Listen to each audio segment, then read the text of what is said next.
Hello. Hello, Gian Mario. Hello. Hello, Mariam.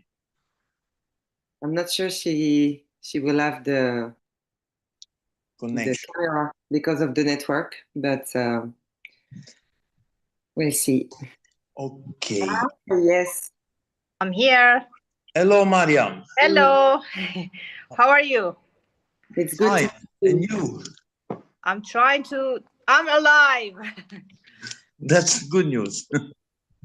Okay, so I can. So far, so good. I have electricity for a while. I hope I can stay until the end of the meeting. It doesn't disconnect it. Fingers crossed. But for the time being, we hear you and see you well. So okay, perfect. Thank you. I mean, in case the connection is not well while you speak, maybe you can just turn off the camera. But for now, it's okay. By the way, we are live on YouTube already, and Francesco is joining. So I cannot see him for now, but probably in a minute. Okay, I'll be right back. I have to go do something. Okay. I'm looking for the questions. 2 questions, right, Alize? Yes. Yes. All right. Okay.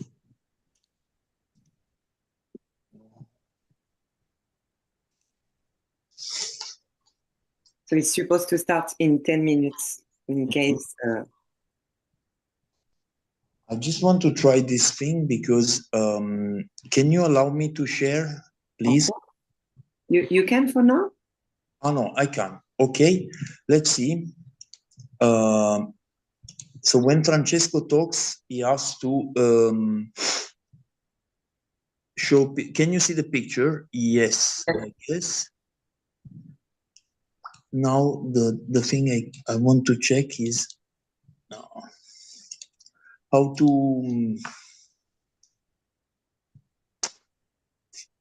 How to? Switch pictures. Look, it doesn't work with this software, so we'll prepare a PowerPoint presentation as we wait. Okay? Okay. I prepare a PowerPoint in this way. We are sure that there's no... Okay.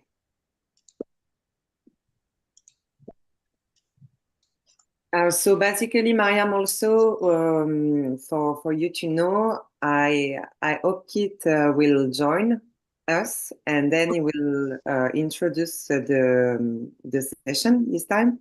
Then I was thinking maybe you can follow with your return on experience during the rally. Then Francesco will talk about the technical aspect and so on and so far. And then Niels from FIM will also say a word to us. Sure. And then the question answer session if there is questions. Okay. Nearly ready.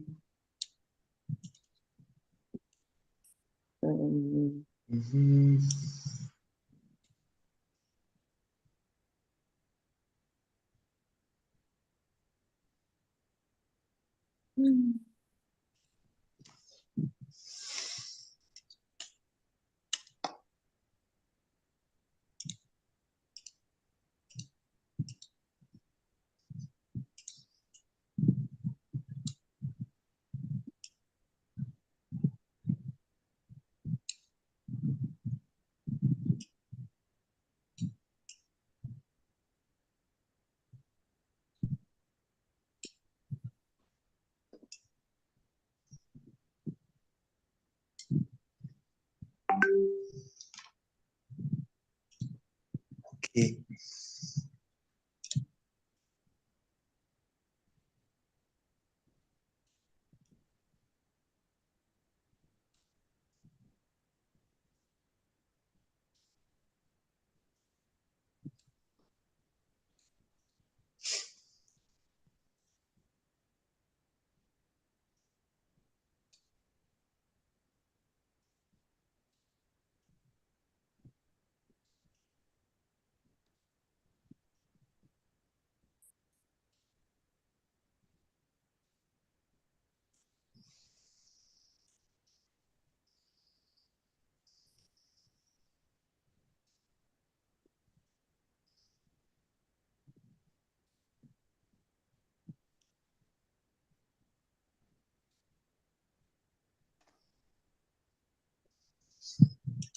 Okay.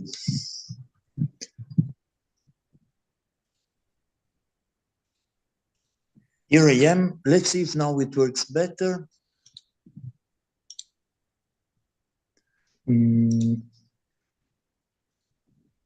Yes. Let's see it. Widescreen. Yeah. You see it full page? Yes. You see split, right? Yeah, I can see the next one actually.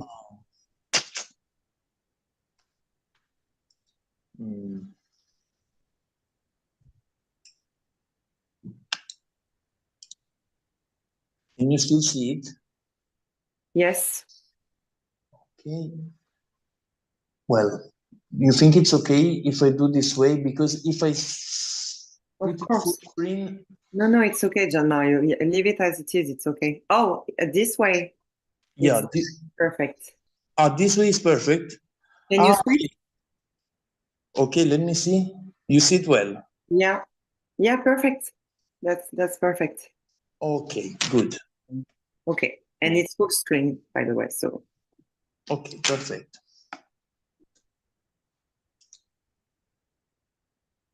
Ok. Ciao Francesco. Ci senti?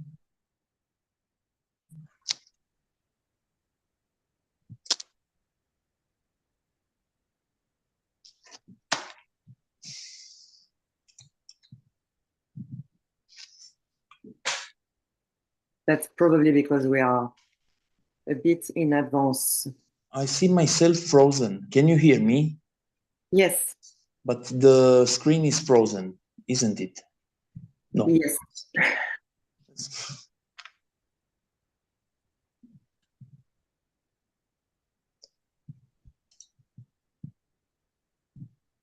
Hello? Hello. You hear me? Okay. Yes. That's something. It's I'm having some problems with Zoom, but should be fine soon.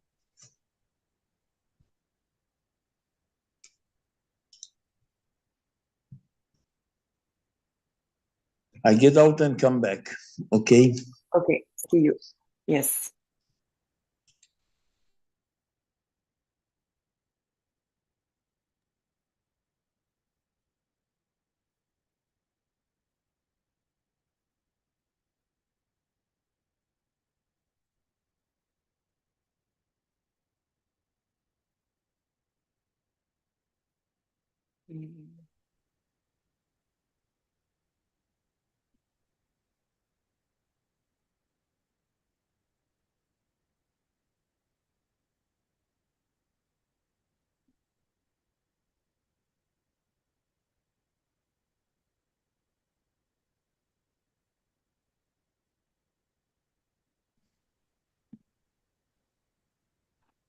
Hello. Hello, Francesco. How are you? Fine, and you? Hello.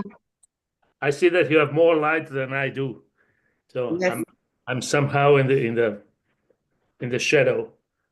Let me try to get more light. Okay. Just a second, excuse me.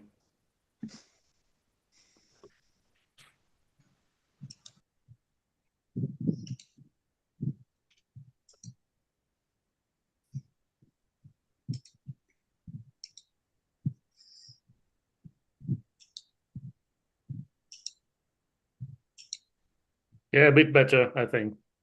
Yes, much better. How are you all, especially Mariam? How are you? I'm still alive. I survived 12 days. We'll see. I will continue surviving. It's very hard. I was in the middle of everything here. Unbelievable. It was just like a Hollywood movie. But probably, I don't think these things will stop. We all thinking that for next few days, we are expecting more stuff happening here. And in capital, they shut down the capital for tomorrow as a work day. So everybody is shut down and closed. They have to stay home. So that means something might going on again. Yeah. And are you succeeding in finding a new shelter for the dogs? And Well, of course. I was trying to move because my shelter, it's located between 3 army bases, which is very sensitive point. And it was the war zone every night. And my dogs were like, most of them, they're very stressed out. Some of them, they were even bleeding internally, you know, from stress.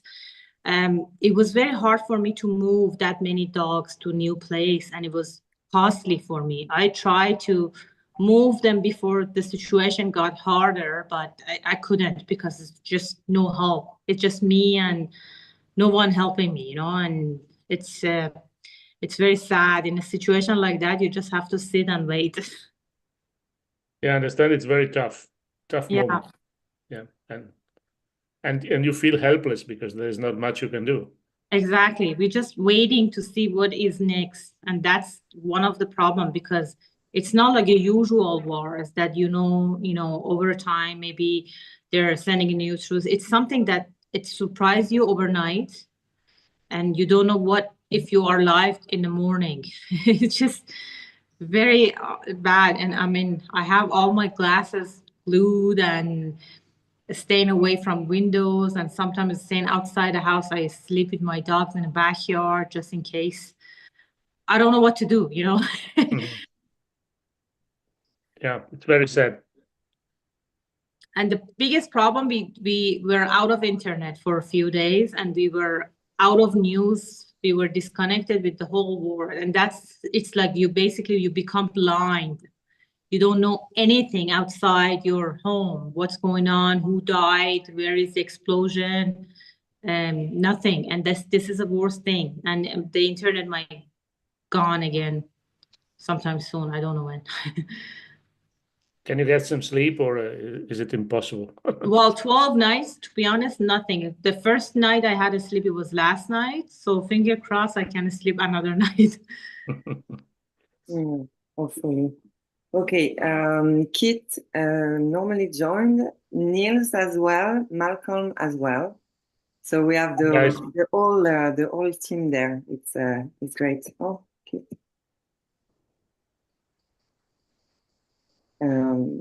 So we were thinking we discussed with Gian Mario since Ramin won't join because of the internet connection. Maybe Kit could say a word. Malcolm, I can see you there, so you can also probably say something. Then we were thinking Mariam could talk about her experience, basically, with the biofuel. Then Francesco, you could move to some technical inputs as you did during the interview. And then Niels, if you don't mind, you could probably create a link with FIM activities, work, and your opinion. Is that okay for everyone? Sounds great. Okay. Kit, are you okay with this? Turn on your mic. Yeah.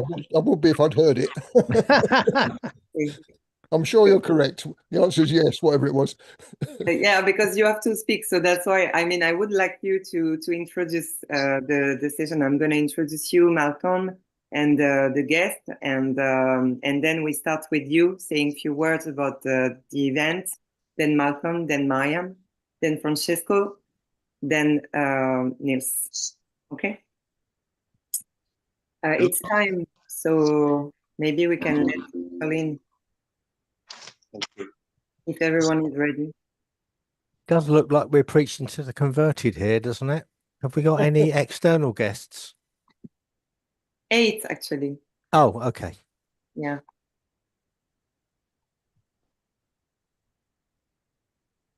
Yes, we are now 16.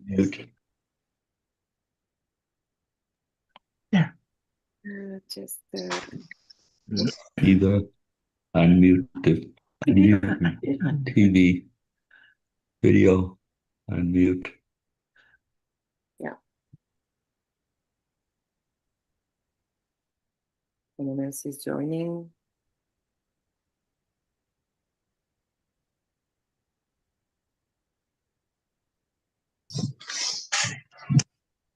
Okay. Hello. Hello. This is Ed Gilbertson. I'm on I'm using my wife Sherry's laptop today. Okay. So where it says Sherry, that's really me. And we were thinking it was going to be a drink.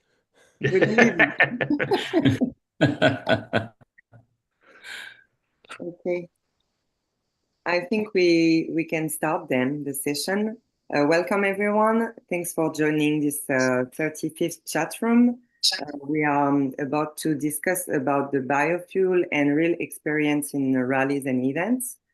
Today we have the pleasure to welcome Kit Giving, the director of the Motorcycle Commission for FIVA, and Malcolm Grubb, chairman of the Events Commission.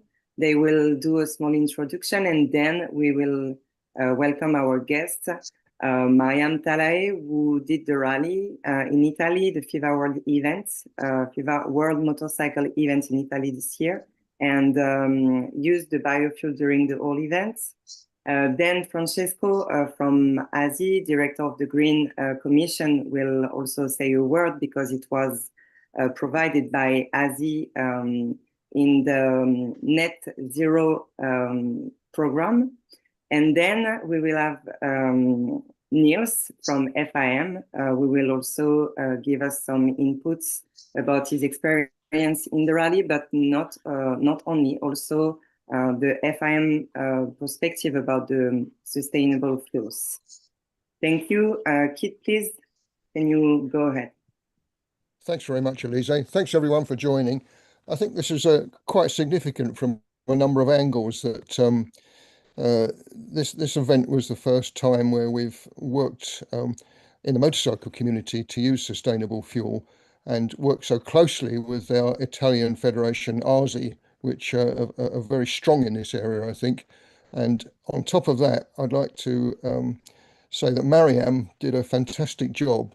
She's never ridden a motorcycle combination, a motorcycle and sidecar before, and she undertook to learn it in half a day, which she did brilliantly. And I know that because I was a passenger with her, and that motorcycle ran on sustainable fuel for the whole event.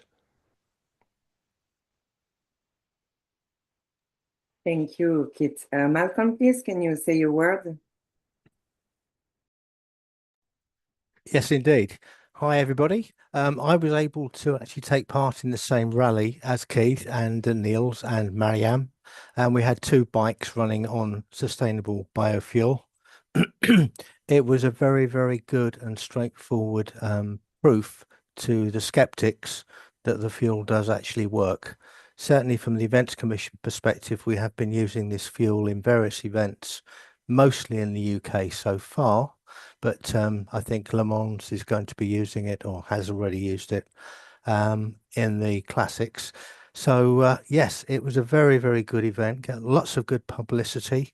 And let's say I'm very much in favour of biofuels, and as they lead on to e-fuels, even better. Back to you, Alize. Thank you, Malcolm. And it's also relevant to say that you were one of the first one to promote and encourage the usage of this kind of sustainable fuel during events. Yourself, you are working closely with many organizers from different parts of the world. And of course, we will come back to you during the question and answer session, because I'm sure people could have many questions to ask. Now I'm welcoming Mariam.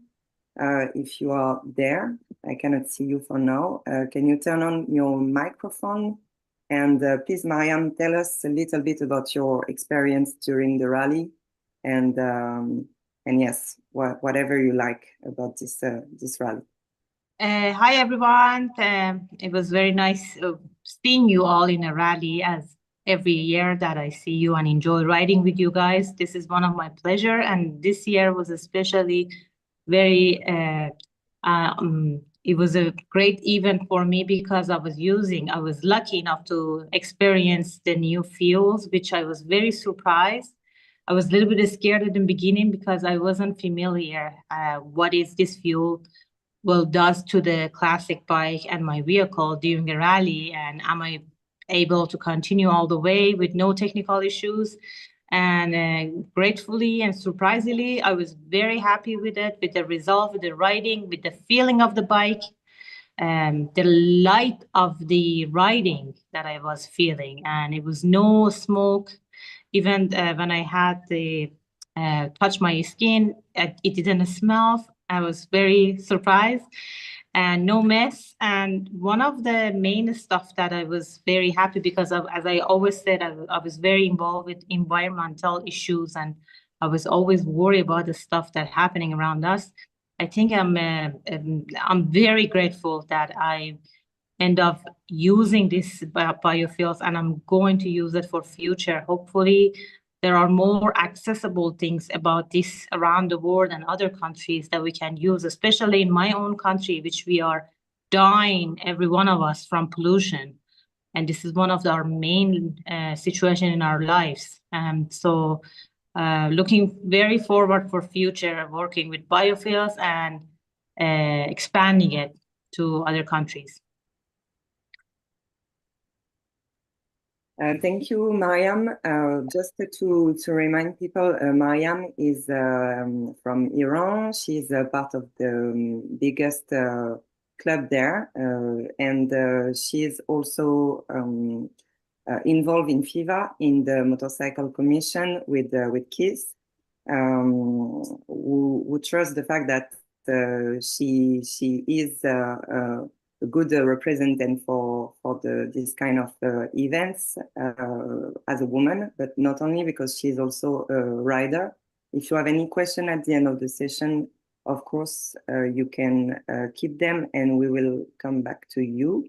Francesco, can you please tell us a little bit more about this experience, little bit of the background for this project, and also the sustainable fuel in itself, because there is some specificities. Also, everything is available online. All the contents from this event are online, and the link is in the conversation. It's the link tree. Please, Francesco. Thank you, Alizé. Thank you very much for inviting me back in this chat room. What I think is that I would like to go into details after this first round is finished. Now, let me just tell you that our program, the ASI Net Zero Classic program, has been going on for 2 years now. And it is 24 months since we've got our first sample of biogasoline, which was something new at the time. But I understand that it sounds and looks very new to many people today as well. Biodiesel or HVOs are quite more common, but biogasoline, especially second generation biogasoline, as the one we are using from Corriton Advanced Fuels, is still an unknown entity to many people. And we have to take that into account because as Malcolm said earlier, well, there are the skeptics. I understand their position, but each one of us that has some sort of scientific background knows that when a liquid is marked EN 228 standard, it means that it's a gasoline. Can be a good or bad gasoline. It depends on the purity and on other things, but it will surely work inside an ICE, internal combustion engine. Still, some people are thinking that it is some sort of magic potion or some sort of oil or remnants of fish and chips cooking and that sort of thing. It's quite funny, of course, but I understand that if you don't have that sort of background, it is difficult to believe that from leftovers of agriculture or other kind of industries, you can actually build the same chains, hydrocarbon chains, that are inside gasoline as we know it. Gasoline as we know it comes from fossil oil, from underground. And that's the problem, because we take some carbon, which is underground, quietly sleeping there, we transform it, then we burn it, and then the carbon goes back in the atmosphere.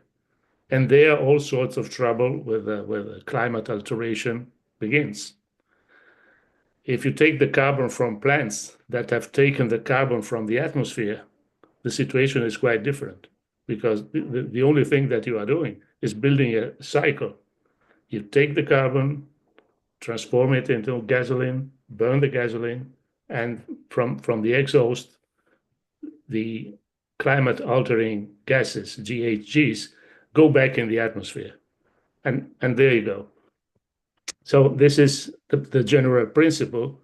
But as I said, many people are still skeptical. That's why we put up a big program, I have to say, because it is expensive, it is time consuming, and there are a few persons that are working almost full time on it.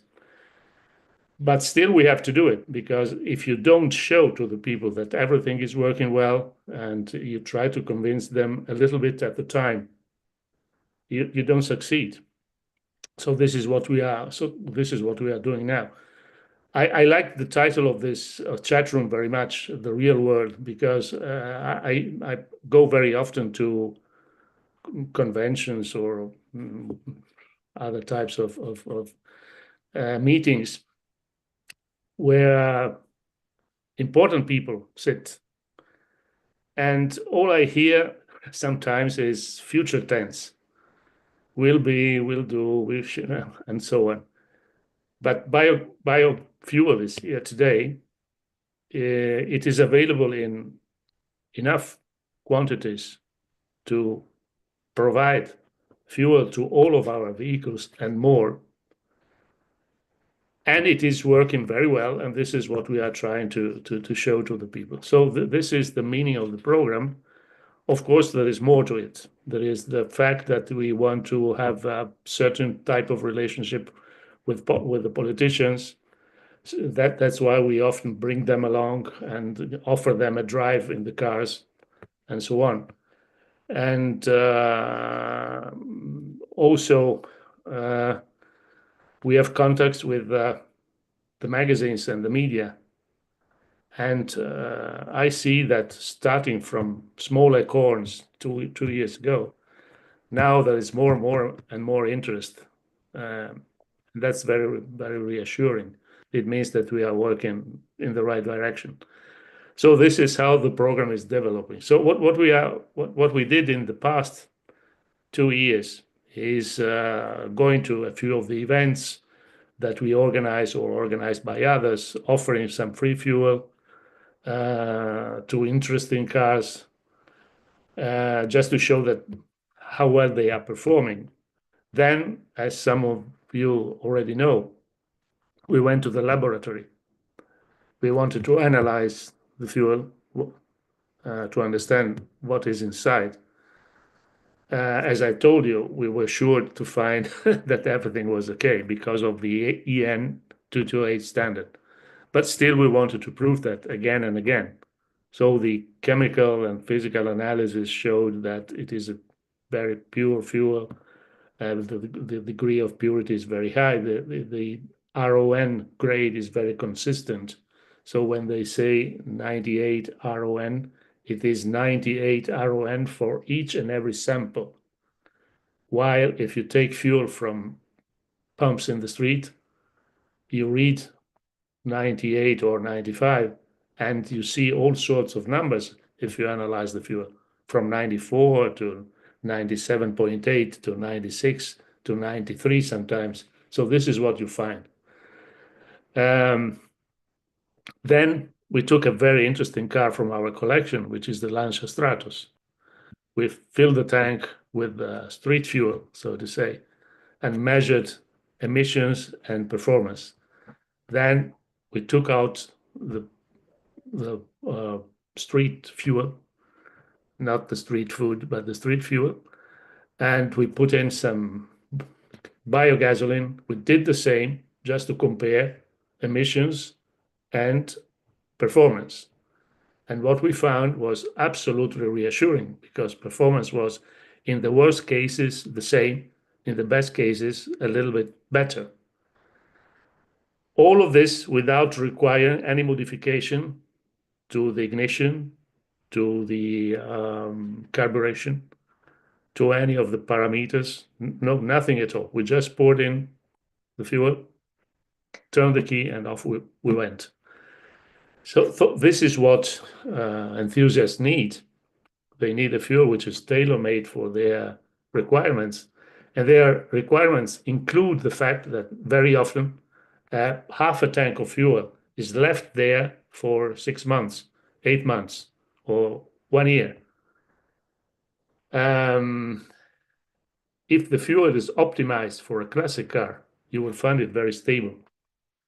If the fuel is not optimized, many bad things could happen, especially if it is an E10 fuel. If you are familiar with self-tanking, maybe you took a look at the nozzle. There is a sticker on it. The sticker reads E5 or E10. E5 means that there is a 5% ethanol in that fuel. E10 means that there is a 10% ethanol. Ethanol is very dangerous for classic cars because most of the materials in which the tank, hoses, pumps, carburetors are built is not optimized for ethanol. Ethanol is very aggressive. Besides that, it is very hygroscopic, so it sucks in water.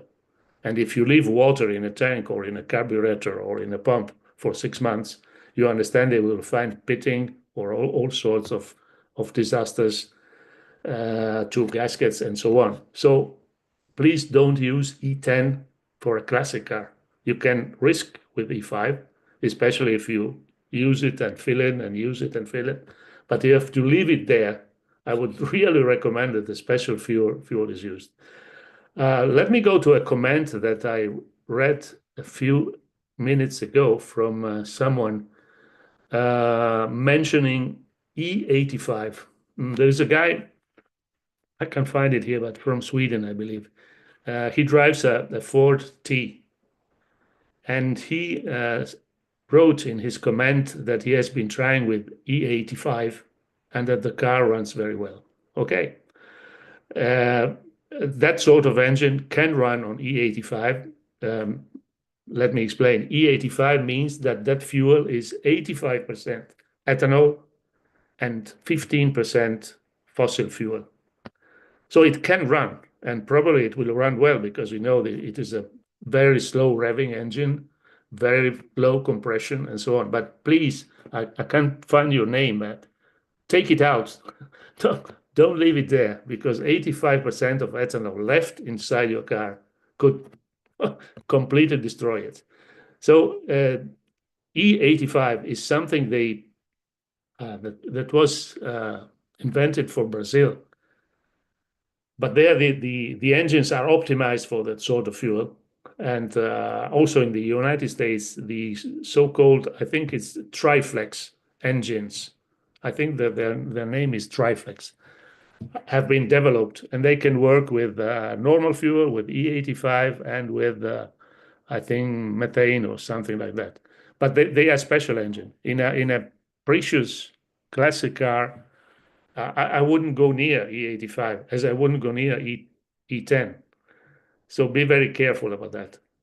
I took the occasion for explaining this because very few people know that ethanol is really the silent killer for classic cars.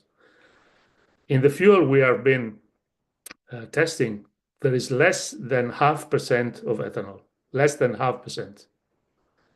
As I said, in the street, you can find 5%, 10%, and E85, as we were discussing, which is a totally different cup of tea, so to say, cup of fuel. So, excuse me the digression, but the occasion was very good for explaining this. I see that Gianmario is showing some recent photographs of things we have been doing beside the yellow Stratos. The yellow Stratos is at work today, but we will show that later. 2 weeks ago, we were in Vernasca in central Italy, an event named the Silver Flag. it is a sort of parade on closed road for racing cars. So you can really drive and experience some sort of wild machinery. You see here a gorgeous Maserati 3.5 GT belonging to a very well-known gentleman driver. As you see, the small fuel tank on the roof, we were using the second generation biofuel in it. And well, I've never seen that guy, who usually is quite a burly guy, never seen him smile in that way. So really, the car was transformed. Why was it? Well, because the fuel is pure, because the RON number is stable, and because there is more oxygen in that fuel. So it means it burns better and more completely. This also has some sort of interesting side effect to pollution, which is something that I want to mention, and maybe it could be the object of a future chat room.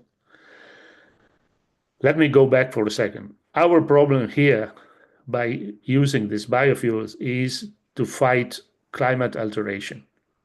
Climate alteration goes back to GHGs. They are the climate climate altering gases. And CO2 is the most well-known of them, but also methane is very, very dangerous. And its effect on climate alteration is many, many times higher than the one of CO2. This climate alteration is a global issue. That means that if we burn some gasoline here and the exhaust gases containing CO2 go to the atmosphere, that helps building up the CO2 content of the atmosphere everywhere, not in the place where you are, because it's spread out immediately in the atmosphere. Pollution is a different problem. Pollution is a very local problem. Pollution happens where the emissions are. Pollution is NOx, which is nitrogen oxides, SOx, which is sulfur dioxides, benzene, aromatic hydrocarbons, and especially PM, the small particles which are responsible for pollution. And when they close down our cities and ban us from driving during the winter, it especially is because of the PM level is going very high. So this is, as I said, a completely different problem. You cannot mix the two. And I see that, on the other hand, very often the politicians and administrators are a bit confused about this. But on one hand, we fight global warming and climate alteration by limiting the amount of CO2 in the atmosphere. On the other hand, we are, of course, busy trying to put a limit on the PMs and other substances that we are puffing in the air in the cities. Well, what we have found is that this biofuel, it wasn't expected. It's a sort of collateral effect, a byproduct of what we did. But we found that it reduces PM approximately by 30%, CO, which is the carbon oxide, by 28%, and PM around 26%. So it is quite interesting because we didn't expect that, and it is 1/3 less than the other fuels. So not only they are effective on climate alteration, but also on pollution. But we will discuss that in a separate chat room because I think that is very, very interesting to know and to delve deeper into that. Well, what I can tell you is that besides having fun with the Maserati at the Vernasca, in 2 weeks from now, no, next week, we will be at the Stelvio. The Stelvio, excuse me, you probably know is the highest mountain road in Europe. And that road was built exactly 200 years ago. So there will be a great celebration, and 150 cars will be there, all of them on biofuel. A team of frozen ashes. Keith knows that I'm very keen on frozen ashes. I love them.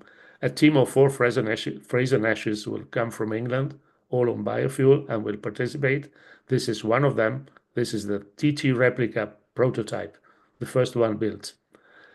And besides that, what other great picture can I show? Yes, I can show you what is happening today in Monza. Gian Mario, maybe you have the picture of the Stratos with the Countach, with the Lambo.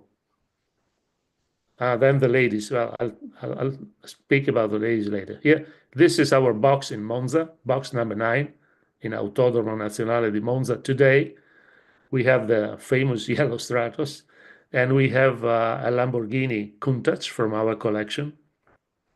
They will participate the Mimo, which is a sort of big demonstration on track that will last 3 days, today, tomorrow, and on Sunday. And a team of journalists will join us, and they will be co-driving the Stratos or the Countach. Some of them will be lucky enough to drive them. So this is another step in our program. Well, you saw the 2 ladies earlier in a quite peculiar looking car. That car I had the honor to drive in Vernasca, not the other one, this one. This is the Bertone Runabout. It is a one-off, built in 19, hold your breath, 69. It looks futuristic enough even today, but it was built in 69, just to understand the vision of Marcello Gandini and how his mind was projected in the future. Well, this is a one-off. As you see, there are many hints in this car. A bit of Stratos, which will come 3 years later or 4 years later. A bit of X19, which also will come a few years later. And this has been sitting in our collection for a long time. Then one day I said, but why don't we use that car? It's a gorgeous car, and it's very interesting, and it attracts much attention wherever we go. So it could be a good testimonial for what we are doing.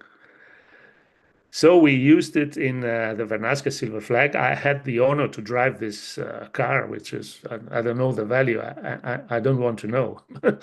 So I drove it for the first time after many years, and it performed very well on biofuel. Then on the second run, we had my colleague from La Manuela, Roberto Valentini, driving it. And the last run was this lady. This lady is Elena Murelli. She's a senator, an Italian senator, and she's the head of the Special Commission for Historic Motoring. So we thought that letting her drive up the hill could have been a good promotion, and so it was.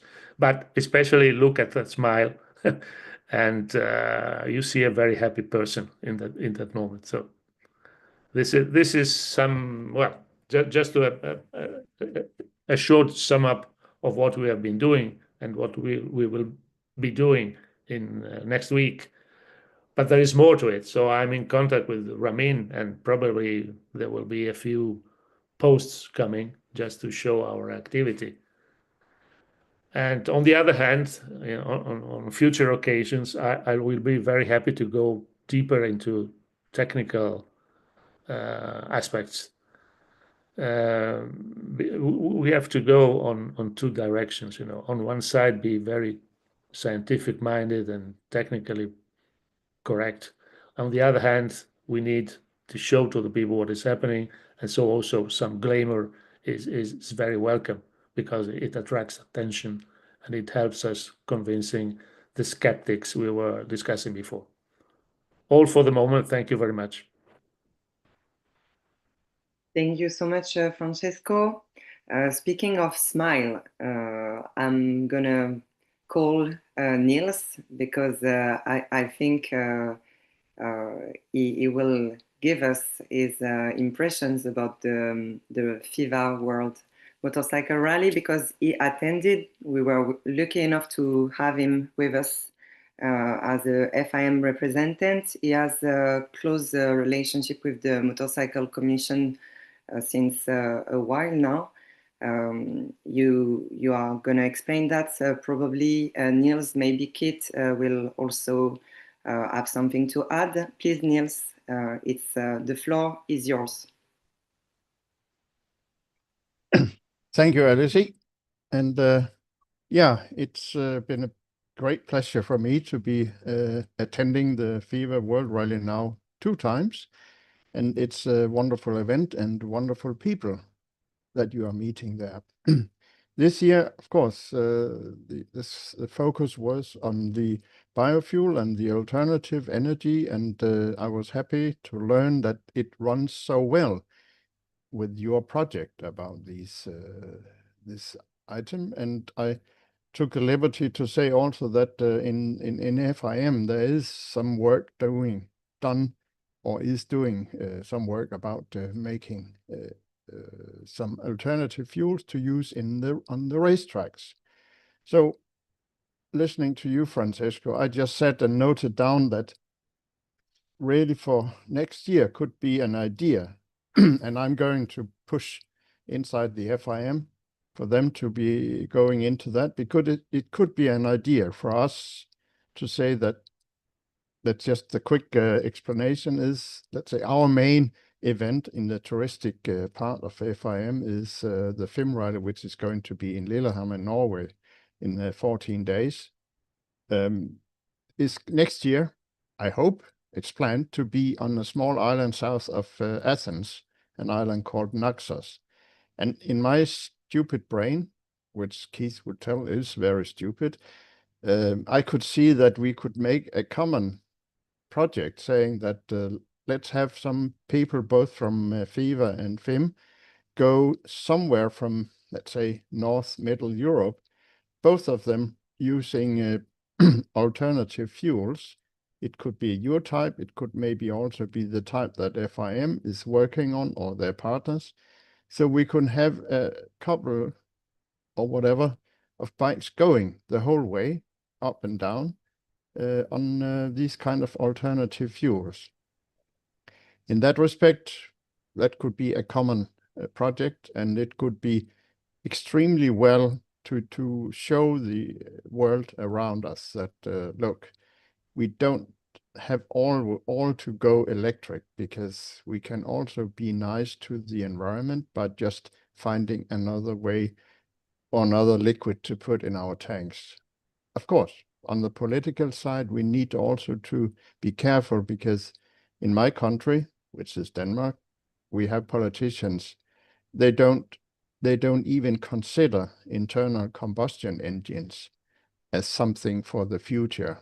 And they were very unhappy when they learned that in the European Union, some countries said, we might keep that, but then use some other fuels than the black oil or whatever. So it could be great to have this possibility to say, look, there is more than one possibility, because electricity means that we all put all our eggs in the same basket, which is not very clever in today's world, not to be diversified in energy. Anyway, I'm going to push to that inside the FIM, and I will, through Alice and the good people from FIVA, to find a way that we might have another chat room or whatever, together with Damiano Samano, who is the vice CEO in FIM, and luckily enough, a good friend of me, and to have some kind of a more specific chat about this kind of or about such a project like this. So I hope we can carry on at least that way. And now you know that for next year in the end of May, well, if someone wants to, there's a good trip to Naxos in Greece on motorcycle. And by the way, we have in FIM Rally since some years a prize which is giving out to the one who rides the longest distance on a motorcycle with alternative fuel. So let's say we have prepared for the future, but I think last year or the year before. We had one English guy on an electric motorcycle. He was the first one to get that prize, but hopefully there will be more competition in the future. So I don't know if that's enough for all of you, because some of you know me, and you know I can keep on talking for hours and hours. And the only joke I'll tell you now is that first time I learned so much about internal combustion engines, I was stupid not to ask a British guy, but what do you call an engine when it's an external combustion engine? And he said, then it's a problem. Anyway, thank you very much for having me here. Well done, Niels. Perhaps, Elisa, I can say a couple of words just to add to that.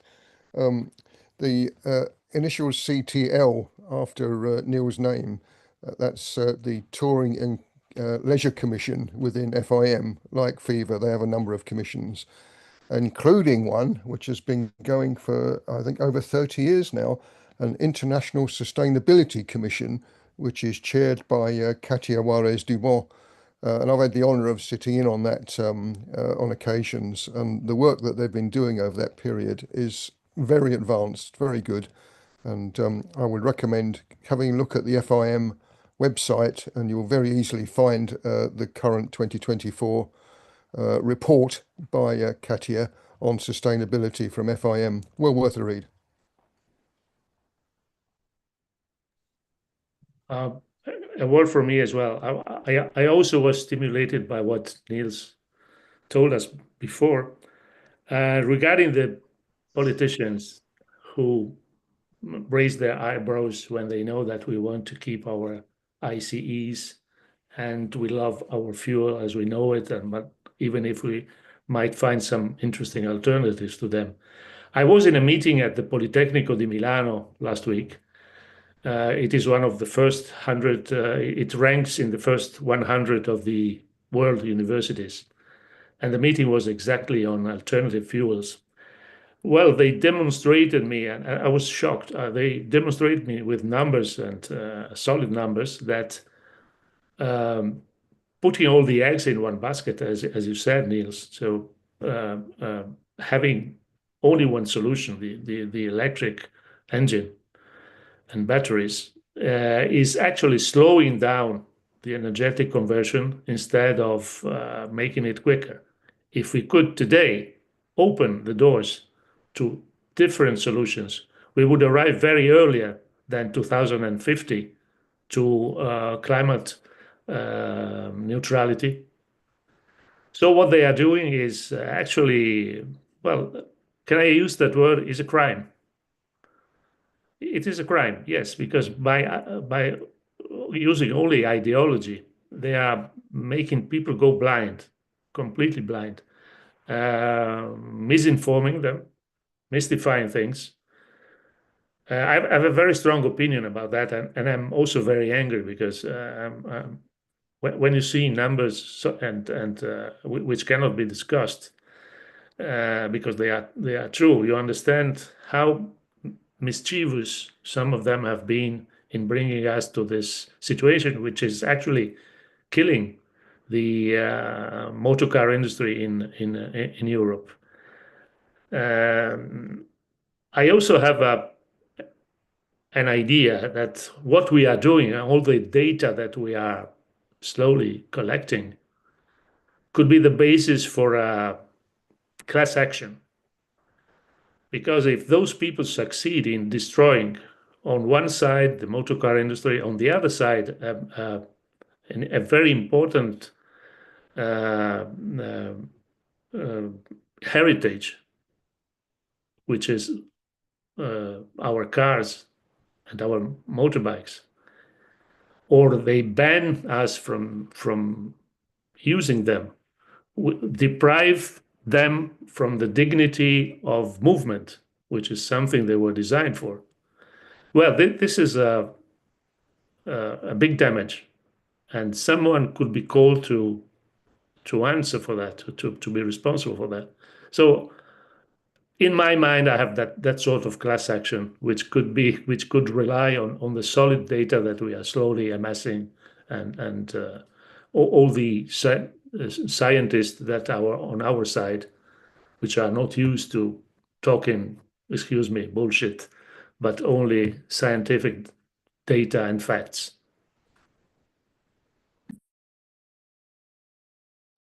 Thank you, Francesco. Thank you all for your remarks. Niels, I can see you have something to say. Please go ahead, and then we will move to the question answer. If people have any remarks or comments or just very little remarks. First of one, I love to hear what you're telling, Francesco, and I think we can have some very, very good discussions about all this in the future. The second thing is, yes, Katja is director of the Sustainability Commission in the FIM. You just need to understand that they have everything under our umbrella, also the sporting commissions. We are dealing only with street riding people, the tourism, and also cooperating with the mobility commission, which is on the political level. So, but it's okay. The more people working the right way, the better. I'm keeping my mouth shut now. Thank you, Niels. so I know it's never easy to start, but who has eventually a remark or question? Can you please raise your hand or just pop up? It's fine. This is Ed Gilbertson. We have terrible gasoline in California due to government policy and some horrible additives. And I'm wondering if this particular biofuel being discussed, is there any that's made available for testing in the United States?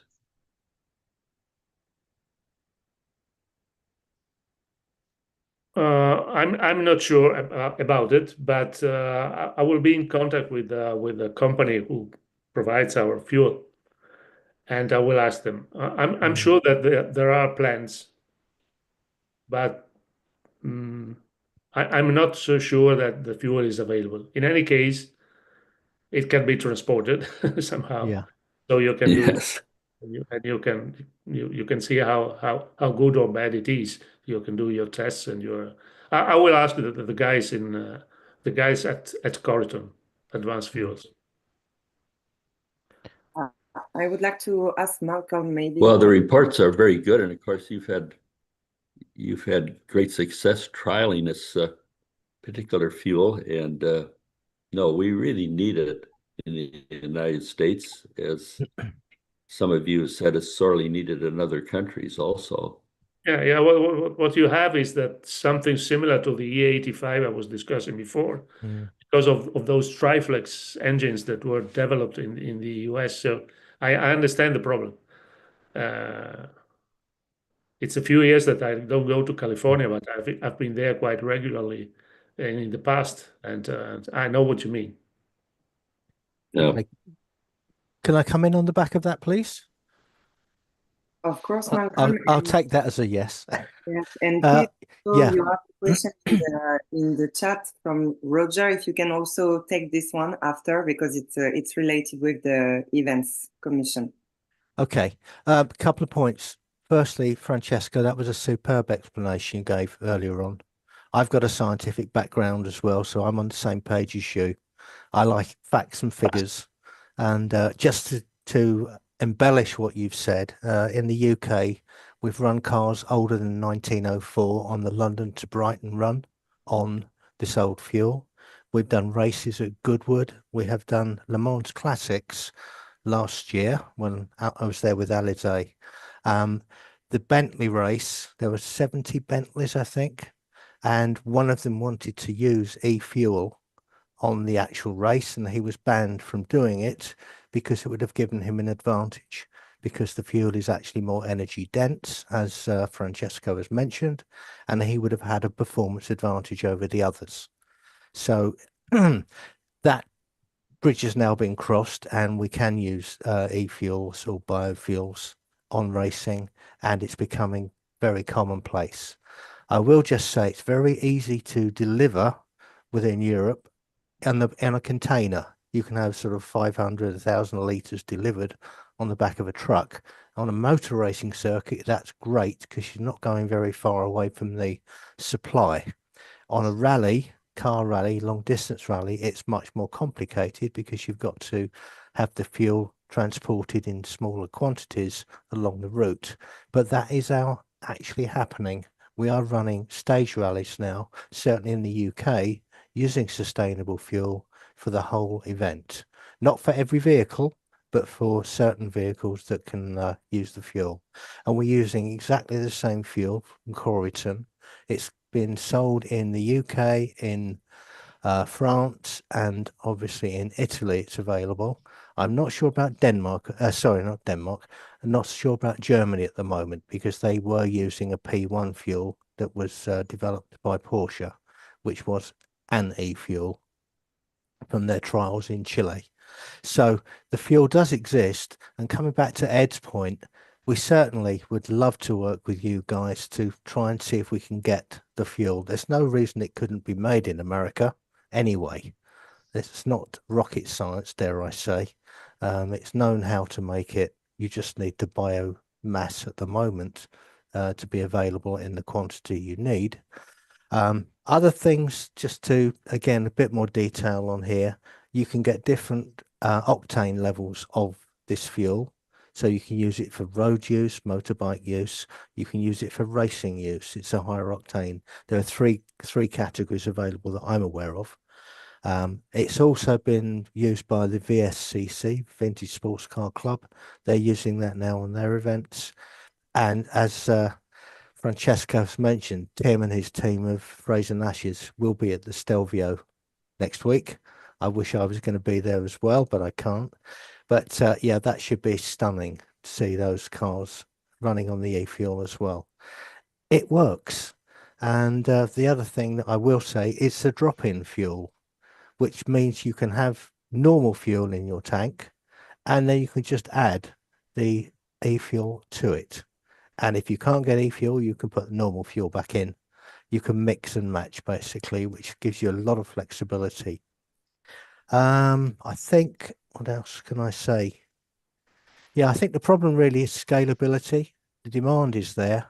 The price is relatively high at the moment because of supply and demand. But if it can be scaled up, it does mean we can still use our historic vehicles in the future. Otherwise, what we call mobile heritage will become static heritage because they'll all be in museums or in garages and we won't be able to use them. So that's really where I'm coming from. I feel this very passionately. We need to make this work. Back to you, Alizé. Thank you, Malcolm. There is, I think you partially replied to the question. It was from Roger in Australia, who is joining from several chat rooms, and it's 2 a.m. I think in the morning for him. That shows commitment. Yes, really. So thank you so much. I don't know if he wants to ask directly, but I can also read the question. He was saying that, yeah, maybe he's writing this, and I don't know. Roger, are you there? And would you like to repeat your? No, you cannot talk. Okay, I can understand. That's why, because it's people are sleeping. So he was saying that the groundswell of support for e-fuel in heritage events seems to be growing. He was mentioning London to Brighton. Yes. Just as you did, Malcolm, and also the NetFun events. I think this could increase, you know, the conversation, like the help. Increase us will help us in our future discussions. And then he also asked you about, let me check, is the Bicester supply unit still in action? And yes. It's working for you. Yep. You can turn up and put your own fuel in the vehicle. Okay. There's a normal pump for fuel in Bicester working perfectly. And just a word to Malcolm said something very interesting regarding the RON degree. Something very interesting happened during the rally, the FIVA rally. As you know, as we heard before, we had 3 bikes in our team. One was a road-going BMW. The other one was Mariam's combination, which is an RT100 BMW. And the third one was a quite special bike. It was a Vincent, 1952 Vincent, with a racing engine. Originally 1 liter, it was a 1.3 liter engine, very special. And the rider was a former GP, a Swiss former GP rider, Pellandini, my friend Pellandini. Well, I forwarded some fuel to him, Lugano, in advance because he wanted to test it. And he phoned back to me immediately. I forwarded some 102 RON fuel. And he was enthusiastic about the performance. Then the next day, he wanted to test it again. He phoned me again, said, well, performance is still breathtaking, but I had a few difficulties in starting the bike. It wouldn't start. It was very hard to fire it up. So what he came up with is that on the first day there was still some normal fuel in the carburetor. So when he fired up the motorcycle started on normal fuel, and then the supply of the 102 started. I phoned the guys in Corriton, said, listen, we have this sort of problem. It is a very special engine, so I don't understand how it is, and neither Pellandini knows exactly how it is made and which are the characteristics of this engine. So in the end, we decided that probably a mix between 98 and 102 would be optimal. So this is what we did. That's why you didn't see the Vincent combination fuel being fueled up during the rally, because we had to take some special mixing facility for supplying half and half, 50-50, to obtain 100 RON. So I reported back to Corriton, and now today they have their own 100 RON. So they have 98, the 100, and the 102. So this, I think, it was a very interesting result of the cooperation with the factory, and a very interesting success of the FIVA rally as well. So you can be proud of that. Thank you, Francesco, again. There is another question. I think, again, it's you partially replied, but still from Mark Christoph Jensen. By the way, it's been a while. We didn't see you in the chat room, so I'm very happy to see you today. He said that some issues I found about the use of alternative fuel are cost, politics, talks, production, but mostly distribution. How can we address this according to FIVA? And what are the different alternative fuel tested, and how were they tested? Who could eventually take the question? I don't know if you have any preference. Well, I wouldn't want to monopolize the discussion, but very, very briefly. Regarding the distribution, of course, that's an issue, because as we were discussing a few minutes earlier, in the UK, we have 2 or maybe 3 actual fuel pumps in the streets supplying Corriton. But for the rest, we have to rely on DHL or similar, which brings you home the fuel. And then, of course, you have some trouble because you have to pour it, and well, it's a bit clumsy, so to say. But in any case, it works. I don't know what will happen in the future, because there is another factory in Germany, not the one you were mentioning, but the Haltermann Carles factory, which they are preparing their own classic blend, especially for us. And then I think that others will going to pop up. The interesting thing is that we have only in Italy 13 13 refineries that are ready to be converted. And in Europe, I think there are 85 or 90, which are more or less dismissed and which could tomorrow or the day after tomorrow be converted for producing biofuel. In that case, of course, the distribution would be much, much easier because Corriton is a small company, medium small company, and they don't have their network.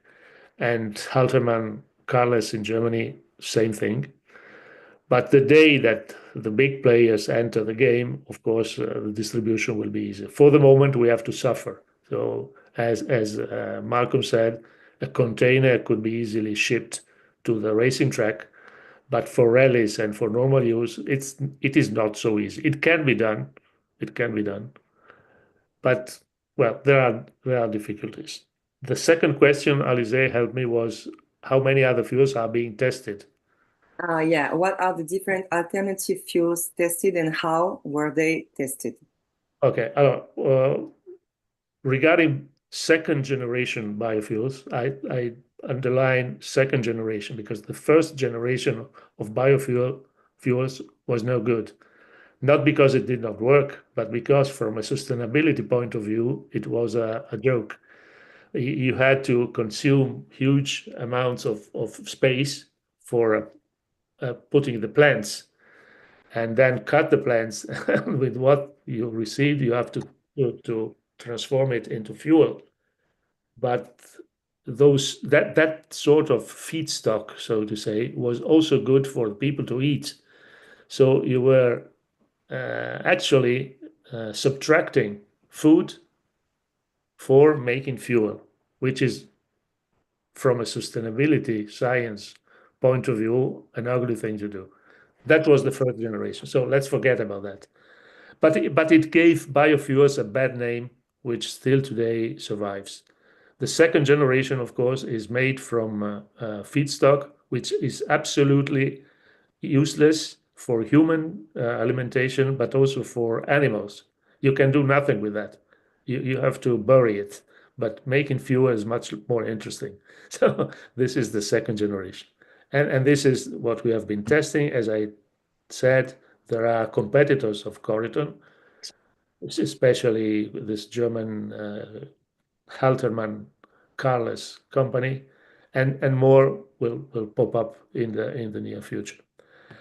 Then we have the e-fuels.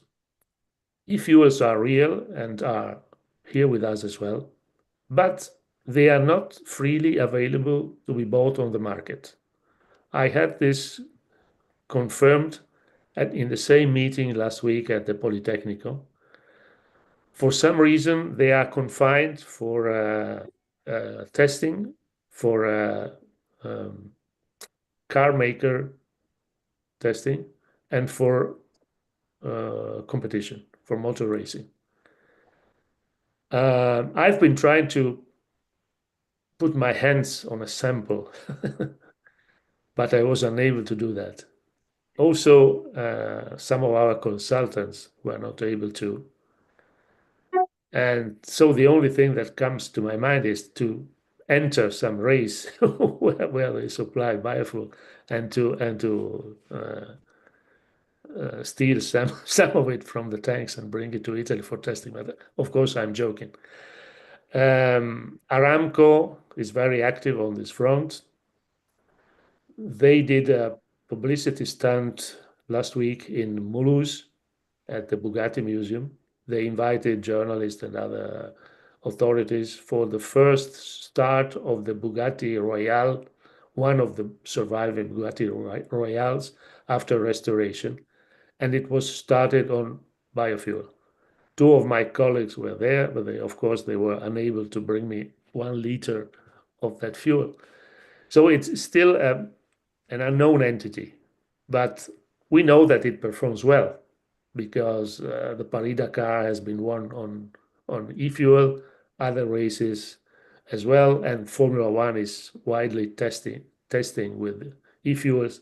So we know how they perform, but personally and my team, we don't know what is inside. We would very much like to do the same sort of test we have been doing with biofuel, chemical analysis, physical parameters, and whatever, exhaust, fumes, whatever, and performance. So regarding performance, as I said, I'm sure they are top. They work very well. Regarding the other things, I would really like to. So Aramco approached us last month. They proposed a liaison, a collaboration with ASI. And my first word was, yes, provided that I receive 50 liters of that stuff and that you allow me to do my own analysis, and then we can talk. Now let's see what happens. These Thank are the fuels at the moment, the e-fuels and the biofuels. So there is not much, but what is reassuring is that there is enough feedstock today to make enough fuel, not only for our classic vehicles and historic vehicles, but also for normal traffic in Europe. So Wow. we wouldn't be short of supply. Malcolm, I can see action. Would you mind to just take, this part? How can we address this according to FIVA? Because I do feel that you are in this position again. You are the chairman of the events commission, and you are dealing with this topic since actually many years. Three years, I think. Yes. Yeah. So please, can you just give us your point of view, and then we will have to wrap up the session. I know you have. There is still many questions, so Malcolm, let's go, and then I will offer to join another chat room. Yeah. Okay. Thank you, Alize. I'm not quite sure where to start now. Basically, I think it has been summed up early on by Francesco. The battle that we have is not technical. It's not making the fuel. It's the politics. We have to get the politicians to understand why this is a good thing to do for vehicles in general. Certainly with climate change in mind, yes, it's a major problem, but most countries now started rolling back and putting back their no sales of diesels, no sales of petrol engines, because the economics of it don't make sense. And all eggs in one basket, yes, that's a silly idea if we think everything's going to go electric. I'd like to just sort of involve Niels, if I may, because Keith, Niels and I were at a FIM meeting probably about 2.5 years ago in Lille, I think it was.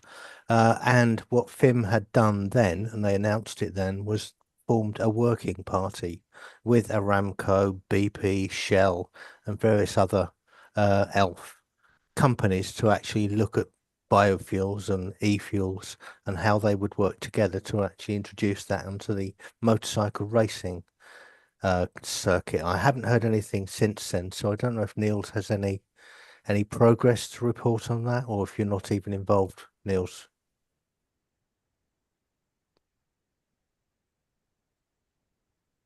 Thanks, Malcolm. Well, yes, I know that there is an ongoing work on this e-fuel, and it is going to be part of the racing, circuit racing. Now, this year, probably some of them and more next year. And I cannot totally say exactly how far they are with the work with the various companies. And that's where I'm going back to say that we need to have another chat room with the parties from FIM, who is having more silver on the shoulders than I have. But nevertheless, it's something where I see that we could have very, very big benefits of working together, either this type of fuel or the other type of fuel. And so at least we have a possibility to make that available for people to be able to drive or ride their preferred vehicles in a sustainable way. So yeah. just one little remark is there was someone who asked about FIM and the technical commission.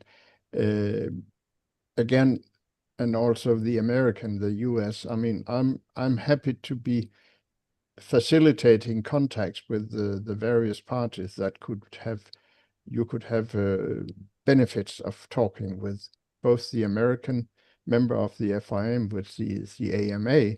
They might have some ideas of some work together in the US. I don't know, but probably, and also with the technical commission, the FIM. That's I mean, it's basically why I'm also here, is to facilitate out in the various directions of the parties in FIM, which could be beneficial for you. So, and what I'm saying now is that in 5 minutes, sorry, I have to leave this chat room. I'm sorry about that. We could have carried on for a long time, I'm sure, but I thank you again, all of you, very much for having me here. And as I said, use me for any kind of liaison work you would like to into the FIM with anyone. I can address anyone in FIM, no problem whatsoever. Thank you, Niels. Thank you, Niels. Thank you so much. Thank you. Have to close this session because we took 10 minutes more, but it was too interesting to cut it before. We will also. I would like to say that Ramin, with in charge of communication for FIVA, couldn't be there today. He asked me to present you all his warm regards, of course, and I'm gonna tell him that all of yours are suggesting that a future chat room treats again about this topic, because I can see still many questions in the chat, and unfortunately we don't have time this session to cover them, but maybe next time. So please stay in touch with us. Don't hesitate to visit the website, the link tree, the social media. Everything is in there, so you can reach out anytime by email or private messages. I would like to say again, big thanks to our guest again, Niels, first of all. Francesco, thank you for your inputs. I'm sure that next time you will also give us more technical details, as you said. Mariam, thanks a lot for joining. I know that the connection was not that sure this morning, so it's great, really great to see you today, and it was nice to hear your feedback. Transition to Kit, thanks again for being there, and also to support this amazing FIVA World events, motorcycle events. The next edition will be in the Czech Republic, so you can also reach out on Gian Mario there. Thank you, Gian Mario, for your indefectible support for everything. And Malcolm, I conclude with you to say thank you, because you were one of the first one to push in that direction for the sustainable fuel. And I think that we can say that there is a huge step taken recently. Even more and more people are involved and interested in that topic. So I think we can be quite positive for the future. And last but not least, thanks for the people attending this chat room. It's always a pleasure to see that you are joining from many parts of the world. It's amazing to spend some time like this together, and also to have your inputs from your regions, because FIVA is not only in Europe, it's worldwide. So let's stay in touch together. And yeah, I don't like to say goodbye, but goodbye, everyone. Thank you, Alice. Bye-bye. Bye-bye.